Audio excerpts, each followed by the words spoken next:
balita at impormasyon sa mga napapanahong kaganapan, makatotohanang komentaryo at tunay na public service. Usapin sa kalusugan, entertainment, mga gimmick at papremyo. Lahat ng yan narito sa DZRJ 810. Handog sa inyo ng 8 Tri-Media Broadcasting Network, ang himpilan ng bawat Pilipino. Alagad ng public service, tunay na mapagkakatiwalaan, korupsyon at katiwalian, hindi urungan, katapat at karancho, mga tunay na tagapagtaguyod ng katarungan. Ang inyong katapat, Mayor Fred Lim, at inyong karancho, Miguel Hill. Katapat at Karancho, samahan sina Mayor Fred Lim at Miguel Hill alas 10 hanggang alas 11 ng umaga, Lunes hanggang Biyernes. Katapat at Karancho dito sa DZRJ 810, hatid sa inyo ng 8 Tri-Media Broadcasting Network. Alagad ng public service, tunay na mapagkakatiwalaan, korupsyon at katiwalian, hindi uurungan. Katapat at Karancho, mga tunay na tagapagtaguyod ng katarungan. Narito ang inyong katapat, Mayor Fred Lim, kasama ang ating Karancho, Miguel Hill. Katapat at Karancho.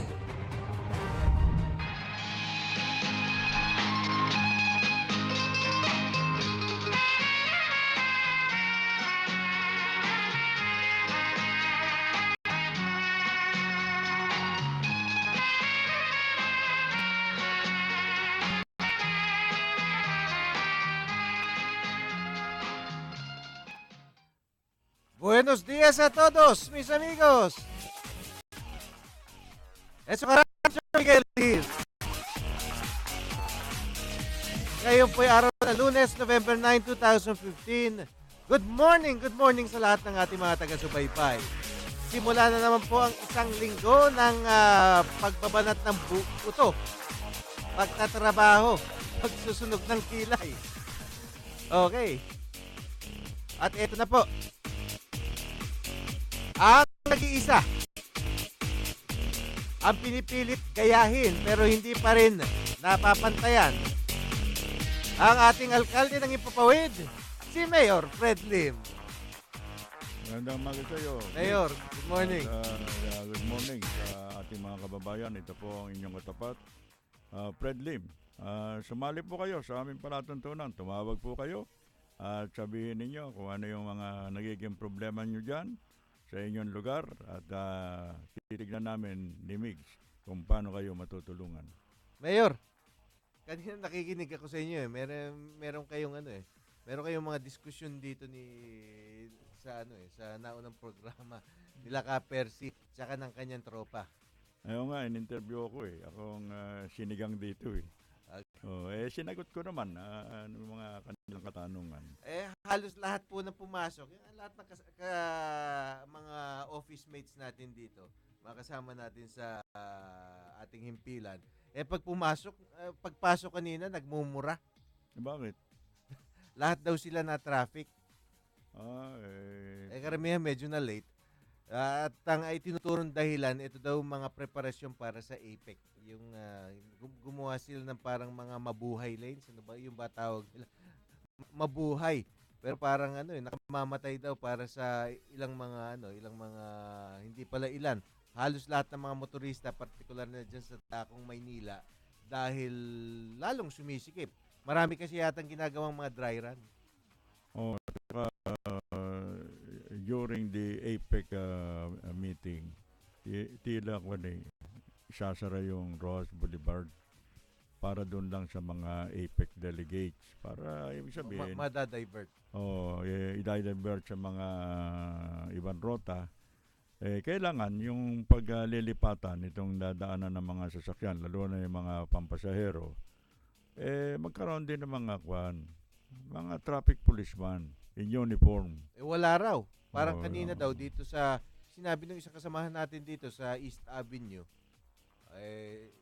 grabe raw. Yung bang mula dun sa mula sa dulo, dun sa elliptical circle hanggang dun sa EDSA, parang mahigit isang oras. Halos 1.5 oras daw siya dun lang. Ilang kilometro lang ba yun? Siguro mga 1.5 kilometro lang yung dulo-dulo.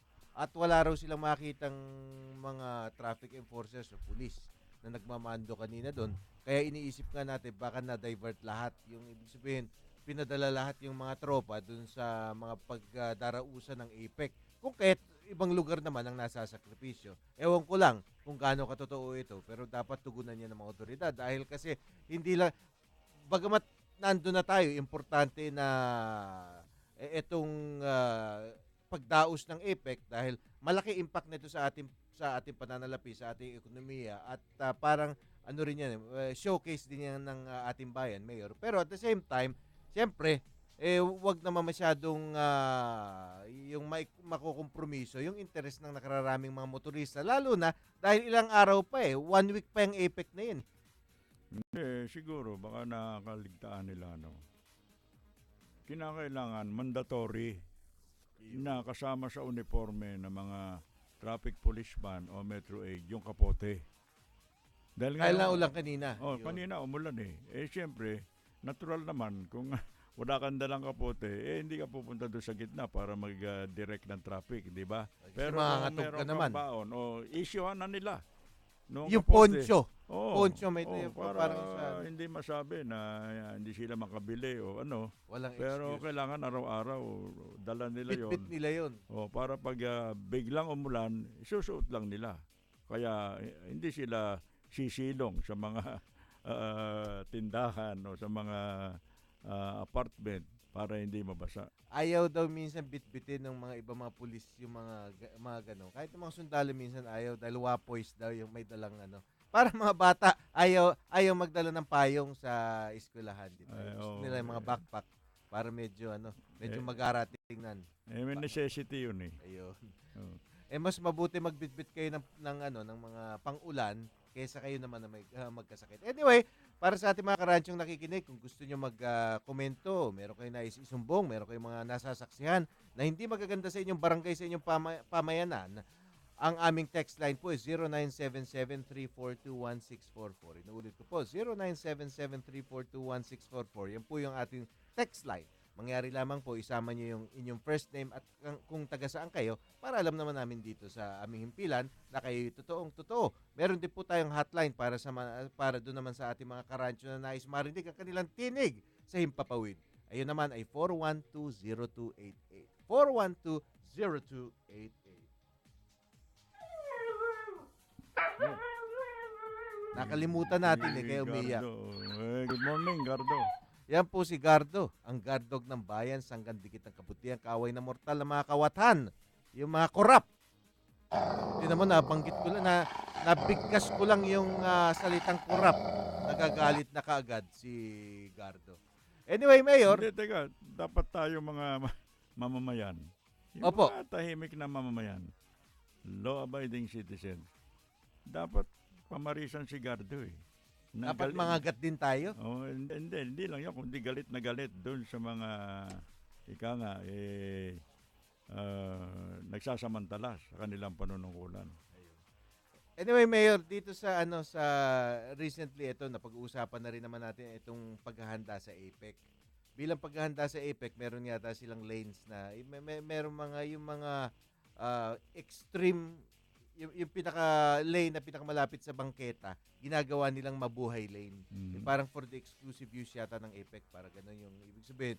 Kung masasabay dun sa daloy ng traffic ko, nakabukod yung gagamitin ng APEC para hindi sila ma-traffic man tayo mga pangkaraniwan nila lang, yung mga special at pinagpalang mga dignitaries hindi mapeperwisyo. Anyway, dito sa San Juan, nagkaroon ng konfrontasyon sa pagitan ng mga taga MMDA tsaka taga yung city government dahil nagsimula na ata magtowing yung mga taga MMDA doon sa kanilang binubukod bilang mabuhay lane, pero hindi inanunsyo. Kaya umalma naman yung local government na tama rin naman. In fairness, tama rin naman. Kasi lahat ng mga ganyan, suportado natin yan. Dahil kasi kailangan naman talaga bigyan ng seguridad tsaka yung konting comfort yung mga dignitaries dahil mga heads of state. Nandiyan sila Obama, nandiyan sila Putin.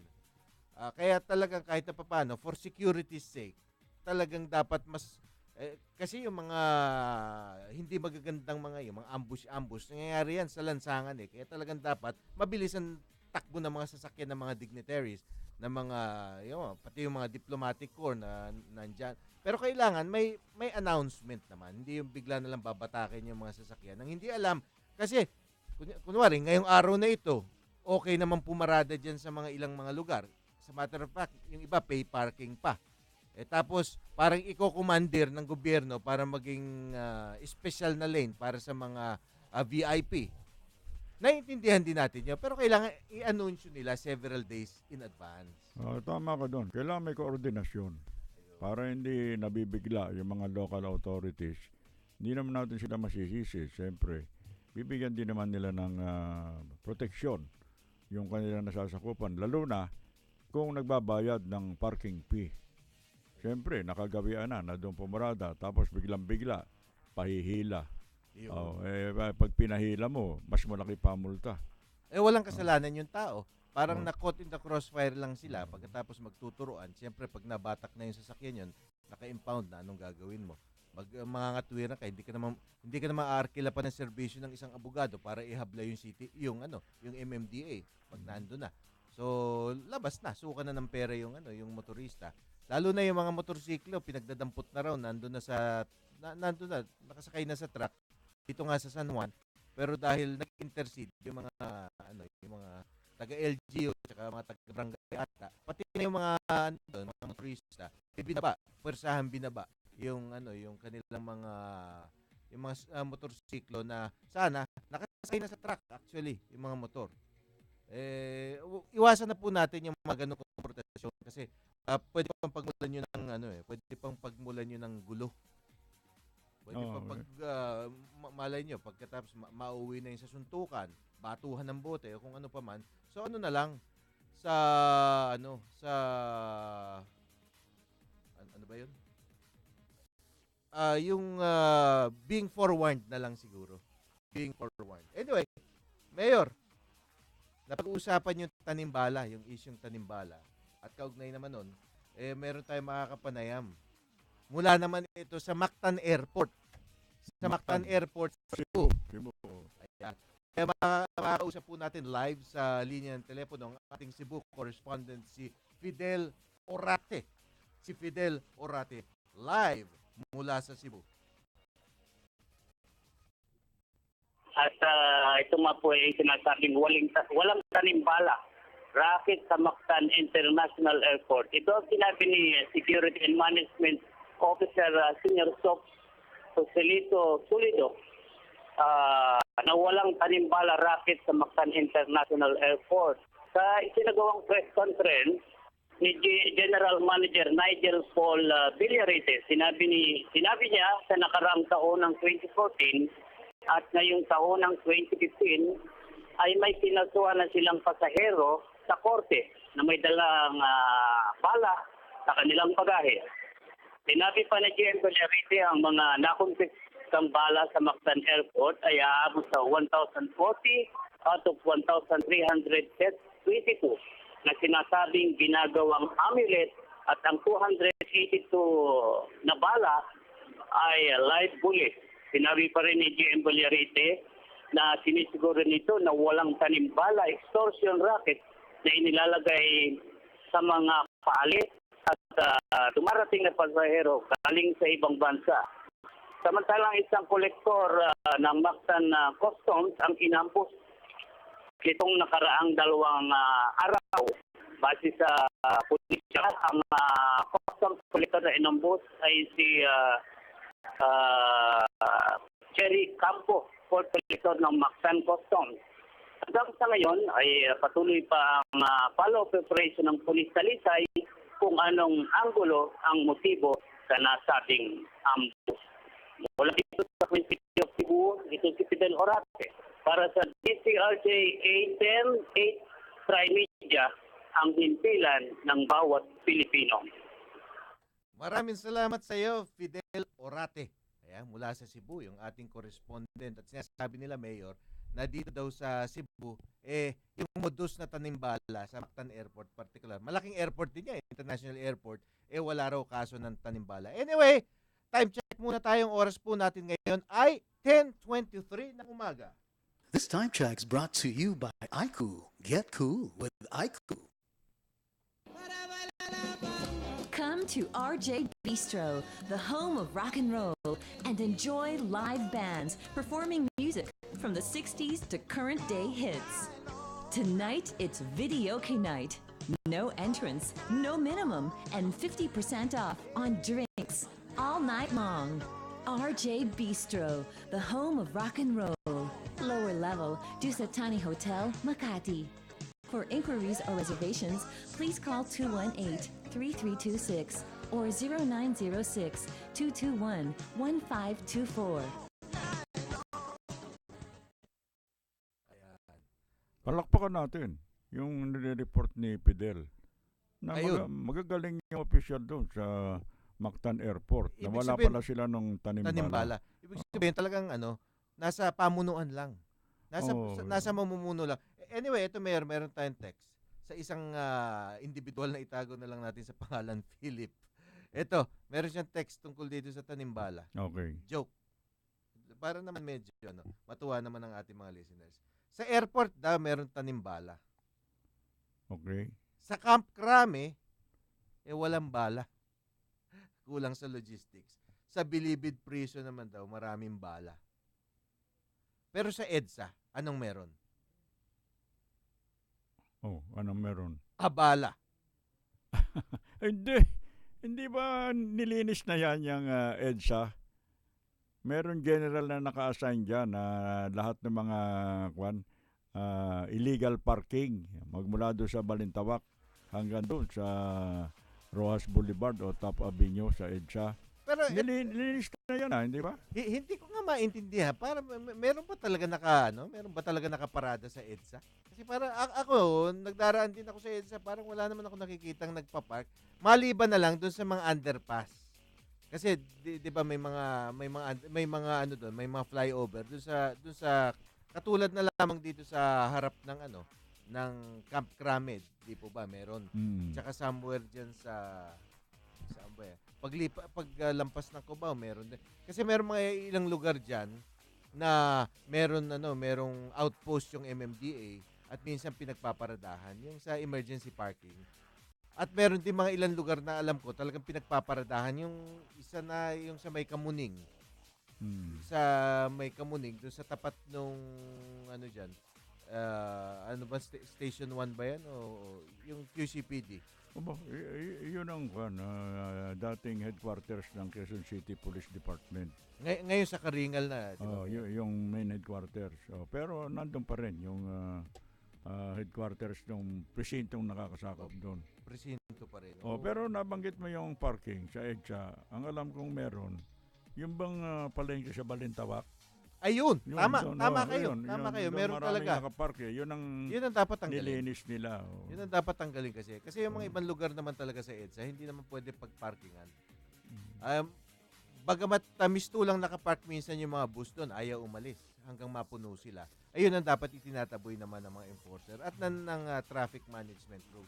Anyway, mabalik lang tayo dun sa Tanimbala. Nagiging tayong katawa-tawa sa mundo dahil kasi nasa international media na yan na sinasabi nila kung gaano raw kakurap ang mga autoridad dito sa Pilipinas. Siyempre, tahi-tahi na yan at yung buong gobyerno na ang nagmumukhang yung masama sa harap ng daigdig. Kung kaya't ito sabi na rin ng NBI kasi nasa National Bureau of Investigation na yung pag-imbestiga diyan, siguro wala nang tiwala nga dito sa ating mga autoridad diyan sa airport. At lumalabas daw ang isang theory ng NBI. Unang-una, parang aminado na, virtually confirmed na meron talagang syndicate na kumikilo sa airport. Number 1. Pangalawa, ang kanila namang iniisip, baka meron pa raw ibang motibo. Merong ibang motibo, hindi lang yung extortion. Hindi lang yung pangingiki lang motibo. So siguro parang pinalalabas ng mga investigador sa NBI, itong motibong ito kung ating susuriin, baka kasama na yun dun sa yung ginigiba, yung destabilization yung distab ika nga, ng gobyerno dahil kasi parang masyadong brazen na eh. Yung bang unang-una, hindi na pwedeng i-prove yan beyond reasonable doubt. Kahit na isang pasahero ay talagang magdala ng bala. At ito yung umabot sa husgado. Walang choice yung judge talaga, maliban na lang kung aaminin ito eh. Pero pag dininay nito ng mga pasahero kahit na nga talagang magdala sila ng bala, nandun na kasi yung reasonable doubt eh. Dahil aminado na ang lahat na meron kumikilos na sindikato dyan. Di po ba? Kaya dapat madaliin ng NBI, ng National Bureau of Investigation, ang kanilang investigasyon. Pero parang meron tayong nakakalimutan dito, no? Bagamat tila sinuspinde o dinismiss na yung naka-assign doon sa X-ray machine. Ang medyo nakakaligtaan ng pamahalaan, yung anong tulong naman o anong proteksyon na ibibigay doon sa inosenteng pasahero na nagiging biktima. Hindi ba nakakahiya yun na mismong tauhan ng gobyerno ang Bantay sa lakay. nagpa-planting ng evidence. Ibig sabihin, yung gagamitin sa husgado for ulterior motive, para pagkakitaan. Yun ang talagang nakakahiya. Hindi pwedeng, hindi ka tanggap-tanggap. Ayun, tama, nakakahiya. Pero Mayor, siguro dapat habang hindi pa nare-resolve yan, ang maging patakaran ngayon, ang pairali na patakaran, na yung policy o yung regulasyon nila o yung standing order. Kasi sinasabi nga nila, meron naman talagang discretionary powers yung yung mga otoridad sa airport kung kakasuhan o aarestuhin yung nahuhulihan ng bala. Pero dahil ngayon, alam naman natin na wala naman si Raulo siguro magdadala pa ng bala ngayon. At kung may makitaan pa kayo ng bala dyan sa airport, check, kayo-kayo rin, sila-sila rin pala. Dyan sa airport, ang nagtanim dun sa taong iyon. Kaya siguro kung isa o dalawang bala lang ang mahuhuli dun sa isang tao, kumpiskahin na lang yung bala tapos patuloyin na lang yung mga OFWs. Yun ang tama. Kasi, Para hindi maambala yung OFW. Kasi nga, lalo na sa state, walang, sa pagkakaalam ko, walang security of tenure dun eh. Dahil dun, pag hindi ka nakapasok ng walang kadahilanan, tanggal ka kagad eh. pwede. Papalitan ka kagad. Hindi ka mukha dito sa atin. Marami pa investigasyon, di ba? Tapos abot pa sa dole yan. Tapos marami. meron pang arbitration. Doon sa kanila wala, basta tatanggalin ka. Lalo na yung, hindi lang yung hindi ka pumasok, yung na-late ka. Importante sa kanila yung oras. Tardiness. Importante sa kanila yung time, yung oras. Kung lagi kang atrasado, tsak, tatanggalin ka. Hindi ka nangatwiran na na-traffic ka o ano pa man, kung ano, basta tatanggalin ka. Yun. Tsaka mayor talaga naman nonsense Yung isipin mo, yung mga karaniwang OFW natin, nagkakautang-utang yan para lang makabili yung maayos yung papeles nila, bumili ng ticket, makapunta dun sa bansang patutunguhan nila. Magre-risk ba yan? Lalo na sa sitwasyon ngayon na putok na may nagtatanim ng bala. Yan ba willingly magdadala pa ng bala? For whatever reason. Parang parang yung iniinsulto na ang ating katalinuhan netong mga kung sino man sindikatong kumikilos sa airport. Tsaka ang bala, sinasabi nga meron 4 na components para maging ganap na bala eh. Yung maging basyo, live bullet. yes, yung basyo, yung case. Yung bullet mismo, yung bullet, yung projectile, yung ulo. Yung gunpowder sa loob ng basyo. Tsaka yung primer. Yung primer, yun yung nagse-set off ng bala para pumutok. Na yun nasa puwet. Pag kinalabit mo, Yun tatama ang- doon sa butas, yun na. Ngayon, yung sinasabing mga amulet, yung mga anting-anting daw, usually nabibili yan sa kung saan-saan. Wala naman yan polvore. Wala. Walang polvore yan at butas yung put niyan. Ibig sabihin, wala rin primer. Hindi po putok. Hindi puputok yun. Tapos, kadalasan, meron pang nakahinang dyan na keychain. Madalas keychain niya. Minsan, nandyan yung susi ng mga tao. Pag yan naman ang nakikita nila, ng mga tao sa airport, binuklat. Kunyari, binuklat yung wag na nila pakialaman yun. Ang tatanga naman nila kung kukumpis kayo pa nila yun. live ammunition yun kung talagang amulet, ano. Pero sa tingin ko, Mayor, etong sinasabi nila, pinipilit pa ng iba na amulet daw. Parang yung bang nilalagyan din nila ng reasonable doubt na meron pa pala mga taong ganun katatanga para magdala pa ng amulet. So ano na lang yun, nagtatakpan na lang nila yung sarili nila at tinamnan na ng bala, tinamnan pa ng duda yung tao. Wala nang nagdadala po ng amulet at walang nagdadala ng live bullets dyan sa airport ngayon. Kung meron kayong mahuhuli, kagaya last week yata, nakaapat na naman. Pero hindi mo naman masasabing amulet o anting-anting yung live bullet eh. Ayun, no nga. Yung wala nang palbura, yun. Yung pwede pa siguro. O kaya dekorasyon lang. Alam mo, meron mga lakal yan, nilalagay doon sa kanilang kwintas, nakasabit dito. Pero walang powder yon, hindi puputok yun. Ayun. Harmless yon. Kaya hindi mo pwedeng i-charge ng illegal possession. Alam mo, yun ang panakot eh. Yung i-charge ka ng illegal possession. Kasi mahigpit nga yung batas dyan, ano? Kaya meron ngayong kilos sa lower house na amyendahan para siguro kung isang bala lang, hindi na subject ng prosecution. 3 pababa raw, hindi na ano. 3 pababa. Kasi yung 4 na bala, medyo mahirap na itanim yun eh. Kasi 4, pwera lang siguro kung isang dakot, maisisiksik mo sa bag. Sa bagay, mabibilis naman talagang kamay ng ilang mga, pag talagang bihasa sa paggawa ng mga katarantaduhan, madali pa rin yun sa kanila. Anyway, Mayor, napag-uusapan na rin naman natin yung pagsusumikip ng trapiko at isang alternatibo para sa ating mga karancho, ating mga kababayan dyan, ay paggamit ng MRT. Pero itong MRT, lumalabas, palpak din ang serbisyo.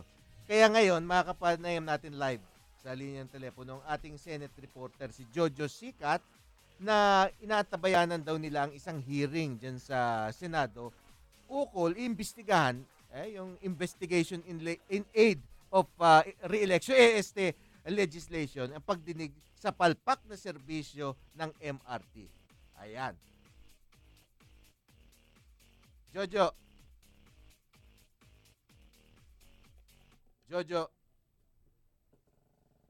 Sa Senado, ang Senate Subcommittee on Public Service na pinamumunuan itong si Senadora Grace po ukol sa sunod-sunod na aberya sa Metro Rail Transit kung saan libo-libong mananakay ang napeperwisyo araw-araw kung saan apektado ang kanilang mga trabaho at natutunguhan dahil sa naturang aberya ng MRT. Bukod dito, nakatakda rin na busisiin ni po ang ginawang pagtataas ng pamasahe sa mga pasahero na hindi pa rin umaayos ang serbisyo hanggang sa kasalukuyan. Sinabi rin ng senadora na apektado na rin ang ekonomiya sa patuloy na aberya na mananakay ng MRT. Pinuna rin ni po itong ginawang pagpasok na pamala sa kontrata para sa maintenance provider na wala namang kakayahang pinansyal kung saan ay maging ang mga public toilet sa bawat istasyon ng MRT ay hindi pa rin nakukumpuni ng maayos hanggang sa kasalukuyan. Dumalo nga sa naturang pagdinig dito sa DOTC Secretary Joseph Emilio Aguinaldo Abaya, Yusek Rene Limcauco, MRT General Manager Roman Buenape, Centers for Commuters and Safety President Elvira Medina at sa kasalukuyan nga ay tinatalakay dito sa Senado ang mga hindi pa nakukumpuning mga elevator escalator kung saan ay naglaan ang pamana ng 50 milyong pondo para dito kung saan ay ginigisa ngayon itong si Senadora po, si MRT General Manager Benape. At napakinggan natin yung mga kaganapan dito sa Senado ngayon ng pagdinig sa naturang bilis sa MRT. When there were a lot of irregularities in government. So, pinuri itong procurement law ito dahil mahigpit at binabawasan yung leakages o opportunities to exploit the system. However, okay, sa ngayon ay nagpapaliwanag itong si DOTC Secretary Emilio Abaya dito kay Senadora Grace po ukol nga sa patuloy na aberya ng Metro Rail Transit. Mula dito sa Senado, ito si Jojo Sicat para sa DCRJ 810, 8Y Media, ang impilan ng bawat Pilipino. Salamat sa ulat na yan, Jojo Sicat.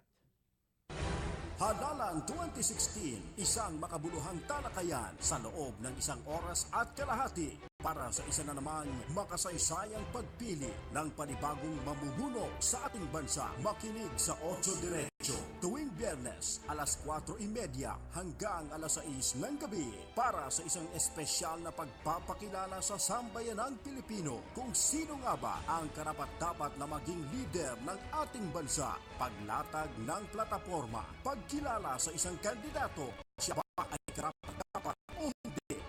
Ang espesyal na pagtatanghal ng bakit kita iboboto. Bakit kita iboboto? Bakit kita iboboto?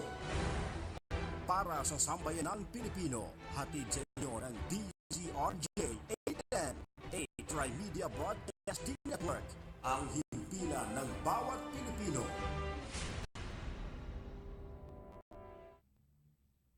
Ladies and gentlemen, ito na siguro ang pinakamabilis na radio commercial mula sa IBU Fluid Medical 400. May 400 formula, kaya kumpara sa isang methylic acid, mas rapid tumalab, mas maagang magpaginhawa ng matinding sakit. Lipat na sa Medical 400, the fastest medical for the worst pain.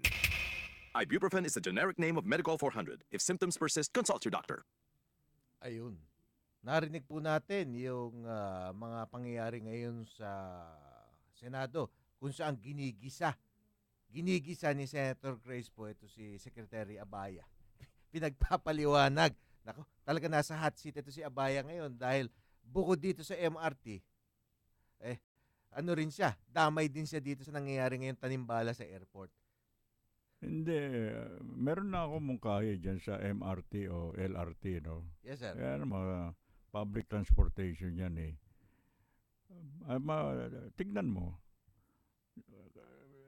Kung bumiyahe yan full pack eh. Standing room, dikit-dikitan, ha? Bakit hindi nila dagdagan yung bagon? Yung bagon. Kasi kanina nakita ko binilang ko meron yatang mga 15 na bagon, ha? Hindi ba pwedeng gawin 30 yun? Dinagdagan na nga yata Mayor. Para makaluwag-luwag doon sa mga pasahero, yung sa convenience ng pasahero.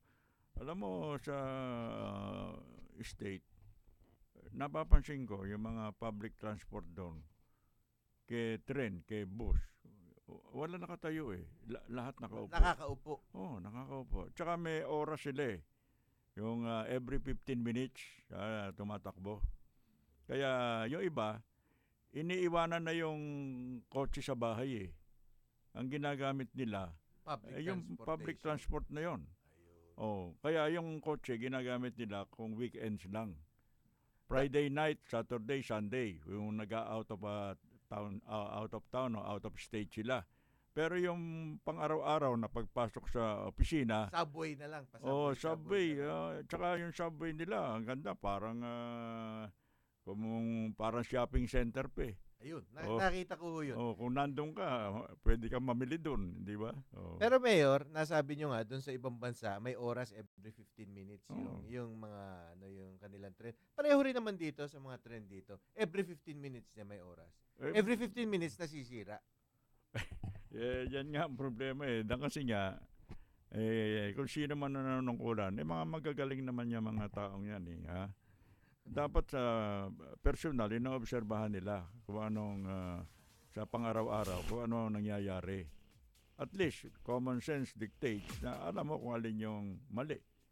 Kung alin yung nakapagpapabigat o yung magbibigay ng reklamo sa pasahero. Hindi ba? Lahat naman tayo dito. Gusto natin magbigay ng ginhawa o satisfaction sa lahat ng tao, lalo na yung mga nanunungkulan sa pamahalaan. Pero Mayor, ang nakakatakot lang dyan, paano kung yung isang lane doon sa MRT kunin din nila para maging mabuhay lane para sa APEC?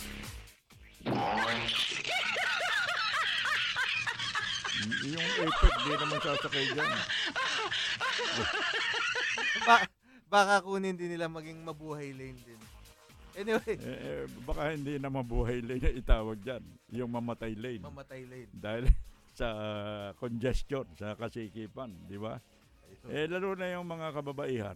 Huwag naman tayo maging malisyoso. Ako, kuminsan naisip ko baka yung mga kalalakihan dyan. May mga bastos.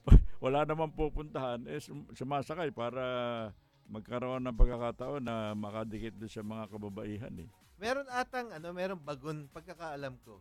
Paminsan-minsan nakakasakay din naman ako sa MRT. Bagamat pag talagang pag malapit lang, nagbo-bus na lang ako. Minsan naglalakad na lang ako, mas mabilis pa. Pero meron talagang bagon dyan, Mayor, na pambabae. Puro babae lang. Puro babae. Okay yun, kung gano'n. Ang problema lang dito sa ating bansa, minsan yung akala mo babae, hindi totoong babae. Bagay kahit saan. Hindi, bukod dyan, sa MRT, yung trend, may trend tayo eh. Yung PNR. Dapat yun i-develop na rin eh. Kasi luluma na ng mga bagol dun eh. Kailangan maganda yung nung araw, nung pre-war, hindi ka pa pinapanganak nun eh. Kung pumupunta kami sa Baguio, sumasakay kami sa tren, doon sa Tutuban. Tutuban? Doon. Ang tren hanggang Damortis. Ganun lang, hindi naman pwedeng magkaroon ng rail patungo doon sa Baguio eh. Bundok na yun eh. Pero lilipat ka sa bus. Kaya, yun, tuloy-tuloy din. Tsaka ang Cannon Road doon, one way lang. One way, dahil makitid. Makitid. Kaya, magmula doon sa Damortis, hindi pwedeng yung manggagaling sa Baguio City, bababa. Dahil magsasalubong eh. Kaya naka-stop muna sila doon. Papanik yung nanggaling doon sa Damortis. Tapos meron naman bababa. Salit-salit lang pala sila. Oo. May radyo sila nun. Oo, meron. Telepono, radyo. Pero ngayon, double lane na eh. Kaya kayang-kaya na. Nagkakasalubungan na. Ito mga karadyo, oras po natin ngayon ay alas 10:45 ng umaga. This time check is brought to you by IV Fluid Medical 400, the fastest medical for the worst pain. Anyway, okay, Mayor, basahin muna natin ang kanilang mga text sa atin. Ito, nagbabalik si Ginoong Roy Valbuena ng Antipolo. Si Roy. Sabi ni Roy, ang track record ni Erap Corap mahirap sa mamahirap ay ang pangungutong sa truck ban. Yung kontrata sa truck ng basura, pinagkakapatahan niya, may contract din. May contract. Pagkakaspelling nung truck, truck. May contract din sa privatization at joint venture, may porsyento sa kita. Kabusugan si convicted plunderer era president sa Pandarambong. Yan naman ay hindi po nating opinion. Opinion po yan ng ating listener na si Roy Valbuena ng Antipolo. Ito si Roy Valbuena, taga Antipolo, pero ang issue niya lagi sa Maynila. Naman ka sa'yo, Roy. Alam mo, may malasakit yan eh. Yan. Bilang isang Pilipino, hindi naman nangangahulugan na dahil nakatira ka sa Antipolo, pag may nangyayaring hindi maganda sa ibang lungsod, mananahimik ka na lang. Tama yun. Dapat i-tweet lahat yung mga baluktot na gawain. Etong si Roy Valbuena, si Mr. Valbuena, mula pa dun sa dating himpilan natin, listener na yan. Ngayon nakikinig pa rin sa atin. At siyempre, isa pang sumunod sa ating bagong himpilan, siyempre naman, itong ating nag-iisang Donald Aquino of Santa Maria, Tondo, Manila. Sabi naman ni Donald, magandang umaga po, Mayor Fred Lim at sa iyo ka, Miguel. Tunay na pagbabago ang gusto ng matikman at maranasan nating mga mamamayan. Ika nga, tayong mga mamamayan na patuloy na nahihirapan na bunga ng mga kamali ang bumubusabos dito sa sariling bayan natin. Pwede pang magbago itong mga kabigong ito kung tayong taong bayan mismo ang matuto na at gawing makabuluhan kung ano ang tamang pamumuhay at itama na din ang mga, medyo mahaba, ang mga isipan. Salamat po. Mula naman yan kay Donald Aquino. Tama siya, Mayor. Good morning, Donald. At maraming salamat sa iyong mga payo. Sana yung mga nakikinig sa atin, dibdibin nila at pag-aralan yung mga mungkahi ni Donald. Yan nga, mayroong mga taong ganyan na pambihira, na meron silang mga magandang naiisip, sinasabi nila para pag-aralan ng mga kung sino man nakikinig, para wag nang inuulit. Diba? Ito din yung nakakatulong sa pauan ng ating kabayan. Ito si Donald, pagkakaalam ko, bibigyan niya raw ng trabaho ito sa City Hall. Pag, hindi sakaling hindi, kapag kayo'y nakabalik na. Ay, panigurado yun. Kasi kailangan natin yung ganyang mga klaseng mga tao. Hindi yung sunod-sunuran lang ba o yung nagbubulag-bulagan. Hindi yung sunod sa agos. Dapat yung merong malasakit sa mamamayan at sa bayan. Ito naman, from Marvin S. Capili of Tondo, Manila. Good morning sa iyo, Marvin. Mapagpalang umaga po ng Lunes, Karancho Mix, at ang pinakamamahal naming Mayor Lim. Pakibati po ang mga kapitbahay namin na sila Ate Norma and Salome at Capili family. Sana ginagawa din ng ating gobyerno yung paglilinis ng lansangan, pagsasaayos ng trapiko at pag-aaruga ng mga taong lansangan at pagtatalaga ng maraming pulis sa lansangan na nagkalat ang krimen.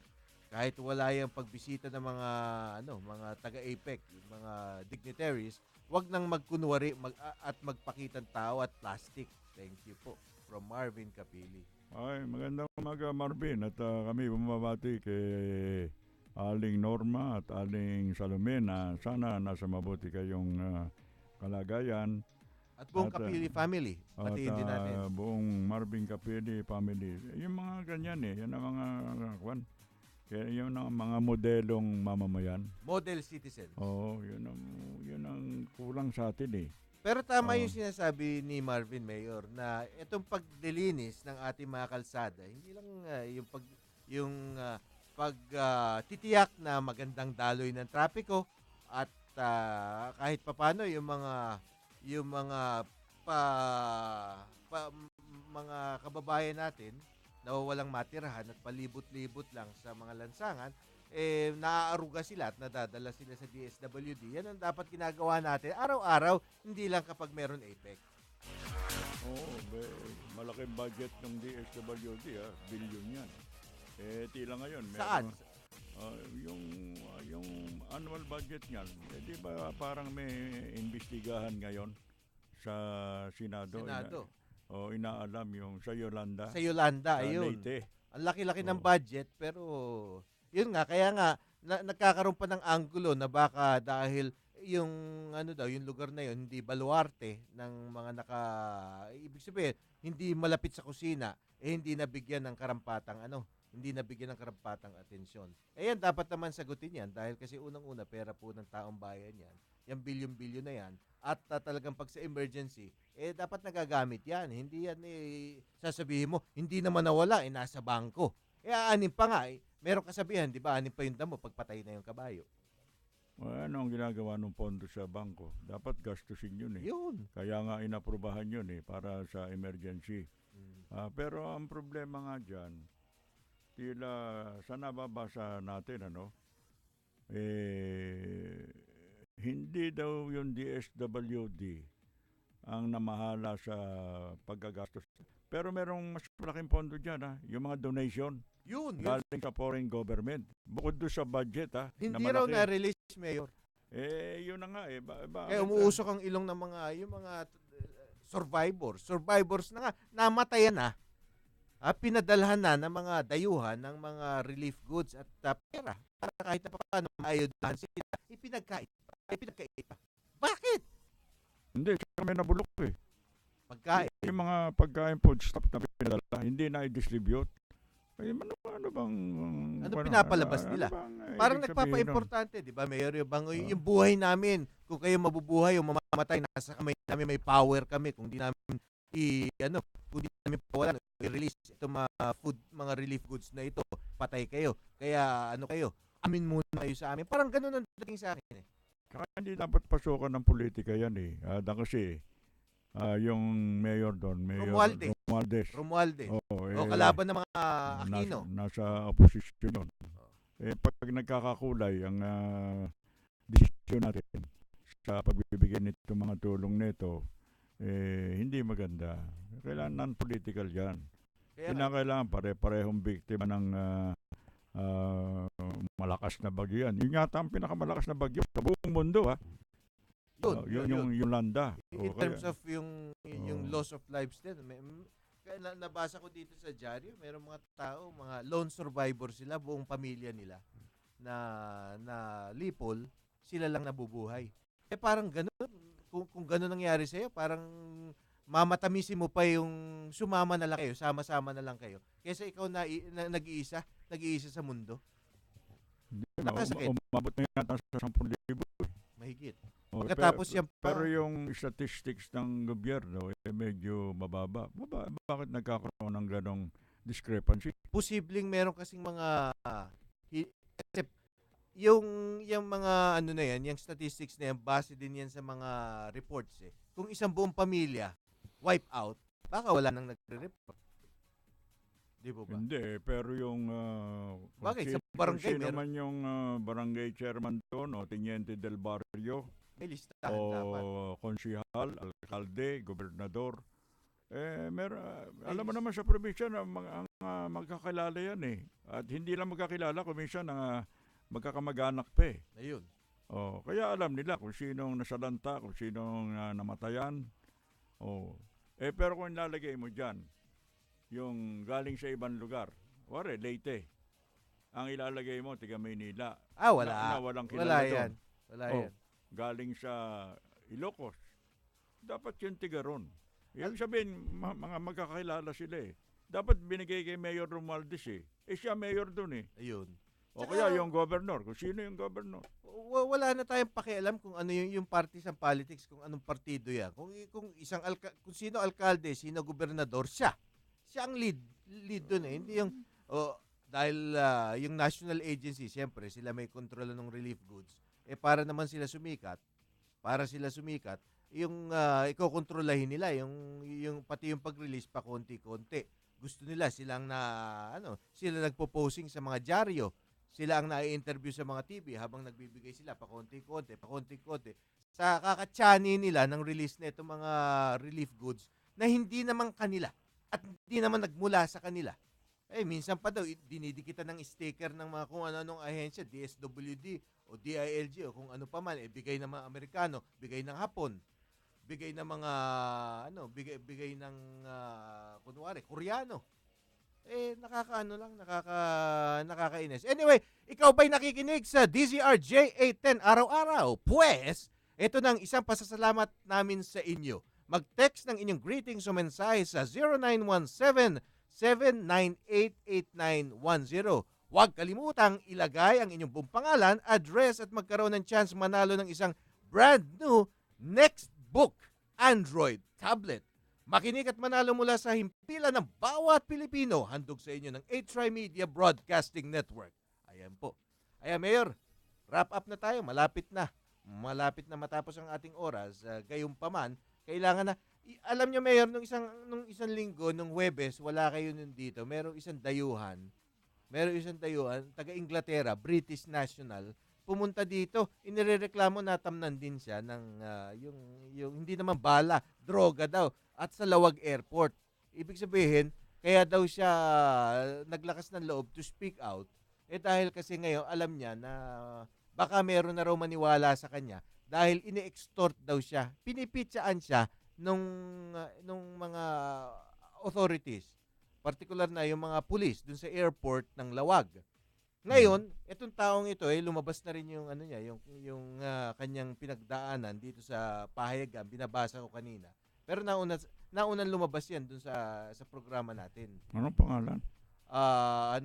Medyo mahirap pa i-pronounce yung pangalan niya. Ina O'Callaghan. Colin. Parang pero kung titingnan niyo yung spelling, medyo Gaelic daw eh. Kasi originally from Ireland daw yung pangalan niya. Kaya yung mga katutubo doon sa Ireland, mga Gaelic. Pare yan, pare. Hindi nurse. Nurse siya pero yung kasaysayan niya, yung nangyari sa kanya lumabas na rin na dito sa pahayagan na binabasa ko. Ibig sabihin, malakas na loob niya ngayon dahil more or less medyo mas paniniwalaan na raw siya ng tao ngayon dahil nakita na talaga merong taniman. Merong agriculture department dyan sa mga airport. Hinahanap nga kayo, hindi lang kayo nagkita ng Pero baka bumalik daw. Baka bumalik Hindi. dahil 2.5 taon na raw siya nandito sa bansa. Oo. Hindi, yung mga involved dyan. Total, meron silang special o particular na expertise. Yung kakayahan. Opo. Ba't di natin ilagay sa Department of Agriculture? Itanim natin sila. Hindi, yun ang kanilang doon sila magaling eh. Oh. Para makinabang naman ang ating bayan. Kasi kung magaling silang magtanim, dadaming ani natin. Di pa kikinabangan pa sila. Parang sa Maynila dati, nung naalala ko sa Maynila, nung kaguluhan at ibig sabihin, meron mga yung kriminalidad, pati yung mga rebelde, di ba, nagkaroon yung binabaril yung mga pulis. Oo. Parang naman, nagkaroon ng reaction din mula sa mga otoridad na itong yung mga evildoers, ika nga, na itatanim sa Smoky Mountain, tapos dinidiligan ng tubig mula sa Pasig River. Dapat ganyan-ganyan ang gawin dito sa mga dito sa mga damuhong nasa airport ngayon. At ang binibiktima, Mayor, kasi yung mga sa tingin nila, yung mga mukhang tatanga-tanga daw, kundi kaya may edad na at nag-iisa. Kaya talagang alam mo, hindi ko mabitawan yung issue dahil talagang nakakainis, nakakagalit. Yung alam nila na walang kapasidad na magreklamo. At desperadong makalabas ng bansa. Kung ikaw, balikbayan o turista ka, naka-schedule kang sasakay doon sa aeroplano, departing passenger ka, siyempre ayaw mo na madidelay ka. Kasi baka meron kang appointment doon may nag-iintay sa yung trabaho doon eh. Di ba? Na mapipirhisyo ka kung napalitan ka na. O kaya makikipag-usap ka na, makikipag-areglo ka na. Alam niyo, Mayor, sayang na lang at babalik na kayo sa pagkakaalkalde ng Maynila. Kung hindi, mas bagay kayo. Kayo dapat ipalit dito kay Honrado dahil walang kwenta. Nakikita niyo, hindi niya makontrola yung kanyang sariling tauhan. Palagay ko kung kayo ang namumuno dun sa Maynila, dito sa Manila International Airport Authority, sa NAIA, baka hindi makagawa ito ng mga ganun. Hindi, pero sa balita ko, meron naman daw ginagawa eh. Hindi, alam mo, personal with your respect to your opinion, matinong tao yan eh. Yung si General Honrado. Opo. Kasi nga, once upon a time, nagkasama kami nung administrasyon ni President Cory. Yes. Sila mga AD camp nun eh. Yan si Abaya. Yan ang mga AD camp ni President Cory. Si President Cory hindi naman kukuha ng AD camp niya na hindi matino. Okay. Kaya lang, minalas. Pero kung sino man yung head ng security agency nyon, yung transport security, yun ang dapat managot eh. Kumuno ata, parang ganun. Yung wala siyang kibo. Pero sundalo rin ata dati. Ubus na oras natin, Mayor. Pagpatuloy na lang natin yung pambabatikos dito sa mga nasa mga taga-airport ngayon. Dahil talaga naman karapat dapat silang batikusin. At diyan na po nagtatapos. Okay, bago daw tayo magpaalam. Maligayang pakikinig kina Dino Antonio, Manuling Manuel at Elsa Galve of NLRC. Ayun. Happy listening po. Salamat sa inyong Mr. Dino Antonio. pakikinig. Wag lang kayong manginginig kasi malamig ang panahon ngayon. Makinig na lang ho kayo sa aming programa ni Migs. Okay, Manuling Manuel at Elsa Galve ng National Labor Relations Commission ito, di ba? NLRC. Ayan ang nagtatanggal sa mga trabahador. Ayun. Diyan na po nagtatapos ang ating programa ngayong umagang ito. Bukas po, magkakasama-sama tayo muli. Ako naman ang inyong karancho, Miguel Hill. Maraming salamat sa inyong patuloy na pagsubaybay. Ito po ang inyong katapat, Fred Lim. Salamat po sa inyong pakikinig at hanggang bukas po, magkakasama-sama tayong muli. Alagad ng public service, tunay na mapagkakatiwalaan, korupsyon at katiwalian, hindi uurungan. Katapat at karancho, mga tunay na tagapagtaguyod ng katarungan. Narito ang inyong katapat, Mayor Fred Lim. Kasama ang ating karancho, Miguel Hill. Katapat at Karancho. A Trimedia Pro Incorporated.